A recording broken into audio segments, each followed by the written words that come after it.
Hi Capricorn, welcome to your May 2019 Astro Update. It's Raina here, and so this is really, I think this is a wonderful month for Capricorn because I think of Capricorns as pretty serious people, very hardworking and ambitious. Somebody wrote to me and said, "You don't know anything about Capricorn," or something to that effect. And, I would beg to differ. I think I've known a fair number of Capricorns in my life, and there is a definite theme going on. Now, every human being is different, so it's not going to be like just fitting a mold, but there are certain characteristics that seem to crop up over and over again. So the reason that I'm bringing that up is because this is a month with a lot of fifth house activity. For you, Capricorn, Taurus, your sister Earth sign, is your fifth house. And this is a house that is all about fun. This is a house of falling in love, of your hobbies, the things that you do when you're off of work, okay? But for some people, and this could definitely apply to Capricorn, you may find a way to make a hobby into a business because you already have that ability, but also because this happens to be your fifth house. And the fifth house is a house of creativity, and we could, it's a business that you own, but creativity, just like painting a picture or something. We could argue that that is a form of creativity. Now, one time when I was reading something about entrepreneurs, they were using the word creative, and I had always resisted having my own business. I never had any desire, or it was just no interest in that area. And when I saw that, it kind of sparked something within me. And I was thinking, yeah, that is very true, because every aspect of it, there's creative input, and that is awesome because, personally, I consider myself a creative being, and I'm a Sagittarian. I'm not a Capricorn, but I do have Mars in Capricorn. And I think that having a prominent Capricorn in an inner planet, and of course with you, the sun, can mean that a person has this desire to really create something that is of substance, and it's because Saturn is your ruler, and it's all about bringing something into a grounded structure. Saturn is all about structure. So that is why I do consider Capricorn to be quite serious, because you want to create something that's permanent, or at least long lasting.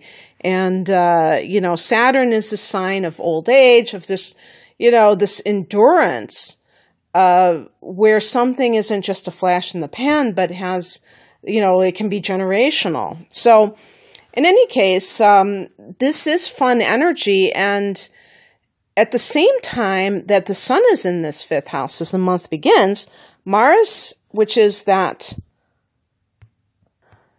thing that drives you, is in the sixth house of work. And also this is the house of health. So this could make you quite competitive in the workplace, and even sometimes stepping on the toes of coworkers. The sixth house is that environment in the workplace. Well, the workplace is the environment, right? And so the coworkers go along with that, and Mars sometimes can bring conflict and or competition. Mars can be competition, but in general, it could simply be that you're working overtime, or there's like an extra effort that's being exerted, and yet you have the sun in this creative sector, this romantic sector. So very interesting. And then on the 4th of the month, we have the new moon, 14 degrees of Taurus in the fifth house of love and creativity. So new beginnings in all those areas that I had mentioned. And I think that this can give you new creative ideas. There may be a new person in your life that you are sweet on. And a couple days later, on the 6th, Mercury goes into that 5th house. So communicating with somebody that you have developed a crush or even an actual relationship with. Sometimes Mercury can bring contracts. So if this is something related to a home business, that could be going on for you. This is good for writers, for people who are creative, maybe like script writers or playwrights, because the 5th house, one of the creative things can be like dramas, theater. I didn't write the date on this. But I know it's the 15th. On the 15th, we have 2 transits on the same day. We have Venus going into Taurus. And so there's that 5th house again. It's very emphasized for you this month. And that Venus is the goddess of love and beauty. So suffice it to say, it really adds to the romance. But the other thing about Venus is that it can bring money. So some kind of business that you own, it might start to turn a profit. And Mars goes into Cancer, which is your opposite sign. So that's the 7th house of committed partnerships. So again, it's also the house of lawsuits. So if there's something going on in the workplace, if you're clashing with a coworker and it's over something that is some violation of the workplace, you may take it into arbitration, or something that you have to deal with a third party that has a legal bent to it. Mars in the 7th house can bring some kind of conflict with your partner, although it can also bring a lot of spice. Mars is the libido, and that could heat up for whatever reason, and you're I was going to say something really corny but just for fun, say knocking boots with someone. That's so old. Okay, on the 18th, we have the full moon at 27 degrees of Scorpio, and this is going to be your 11th house of hopes and wishes. A lot of people make a big deal about the 10th house because, of course, that is the success in the world and realizing some of your career goals. But the 11th house is also a house of goals. However, this can kind of extend to other areas of your life because we're not just about our career, we're about other things. So the full moon can bring things to culmination, and this is a late degree of Scorpio. So who knows, maybe there's something that you've really been hoping against hope that will come true for you, and it finally is realized around the 18th. This is also the house of friendships, and it could bring an awareness about one of your friends, and in some cases, because this could be endings with the full moon, you may find something out about a friend and decide to end the friendship, or just simply find something out about somebody that like a secret getting revealed. Maybe they are the one, they're the one that comes to you and tells you what's going on with their life. On the 21st, we have both the Sun and Mercury going into Gemini. And this is the 6th house for you again. So you already had Mars there, and now you're having the Sun and Mercury in the 6th house. So there's also an emphasis on work. The 6th house, Capricorn, is an earth house, just like your 10th house is an earth house and the 2nd house of Taurus is an earth house. So this is Virgo's house, the 6th house, and it's a very practical house. And so the Sun and Mercury are going into Gemini in this house, And this makes you much more, I think this is where you kind of shine. Yes, the fifth house is fun. It can be parties and things like that. But you're not necessarily, that's not really you. And I just want to say once again that we do have a combination of influences. For those Capricorn individuals who may have like the moon in Leo or Sagittarius, you may be much more into parties and extroverted, or you have a rising sign that's a fire or an air sign, and you may be more inclined to do those kinds of things. But in general, when I'm talking about the archetype of Capricorn, I think of somebody that really is about something, and that you might even find, the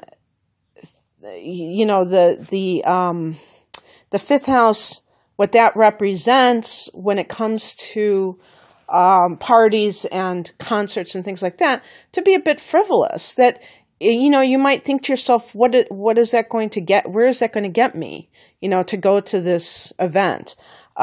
Because you might even be like a workaholic and very wrapped up in your own accomplishments. And this isn't me saying, oh, that's bad, because I can't tell people what to do. But the point is that I think that you're more comfortable when the sun is in this house, and a Mercury, because Mercury is going to be like your mindset. And it's like you really resonate with that. For every sign, there are going to be transits that really are much more, when it transits through certain houses, where the person may feel much more comfortable and aligned with the themes of that house. So that's where I'm going with that. And I know that we are all individuals too. So in any case, Capricorn, I hope that you enjoyed this. If you would like a personal reading where I look at your natal chart, the point of that is that that's based on your time of birth. This is general.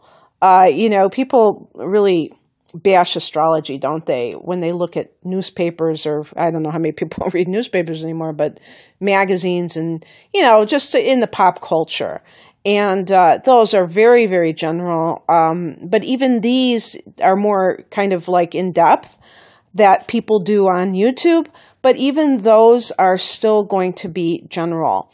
Some astrologers are now breaking it down for the early, middle, and late degrees of each sign. And that can really, make it much more accurate in terms of the monthly transits, but it doesn't do anything for your natal chart itself, because that is based on the time of your birth. And I have done readings for people who are born within, they don't know exactly. And so in order to give the best reading I can, I kind of play around with the times. And it is like mind-blowing how an hour, like just like a window of an hour, can change the rising sign, can change, what houses some of these planets are in. And, so it's like a whole different ball of wax. And even the transits too, I think that they can be quite different, because you may be watching this for your sun in Capricorn, but your natal chart is based on your rising sign, and that changes everything. So unless your rising sign is Capricorn too, but we won't go there. Anyway, the link to my website is below, and if you want to check that out. But anyway, I hope you have a great month. And if you're looking for love, it's going to be pretty awesome, I would have to think. Take care, Capricorn. Bye.